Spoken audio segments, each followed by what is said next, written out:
শেষ হয়েছে UEFA champions লিগের 2023 ও 24 মৌসুমের গ্রুপ পর্বের ম্যাচ। ইতিমধ্যে 16টি দল গ্রুপ পর্ব টপকে রাউন্ড অফ 16-এ পা দিয়েছে। একটি গ্রুপে 4টি দল এবং 8টি গ্রুপে মোট 32 দল নিয়ে চ্যাম্পিয়ন্স লিগের গ্রুপ পর্বের খেলা অনুষ্ঠিত হয়, যেখানে প্রত্যেক গ্রুপ থেকে 2টি দল করে মোট 16টি দল রাউন্ড অফ 16-এ খেলার সুযোগ পেয়েছে।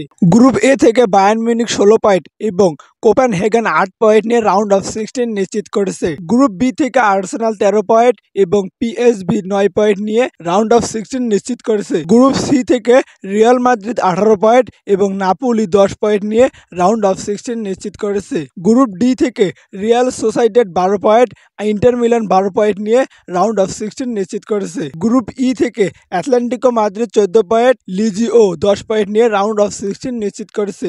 গ্রুপ এফ থেকে ডিটারমন্ড 11 পয়েন্ট, পিএসজি 8 পয়েন্ট নিয়ে রাউন্ড অফ 16 নিশ্চিত করেছে। গ্রুপ জি থেকে man city 18 point, Leipzig 12 point নিয়ে রাউন্ড অফ 16 নিশ্চিত করেছে। গ্রুপ এইচ থেকে বার্সেলোনা 12 পয়েন্ট, পর্তো 12 পয়েন্ট নিয়ে রাউন্ড অফ 16 নিশ্চিত করেছে।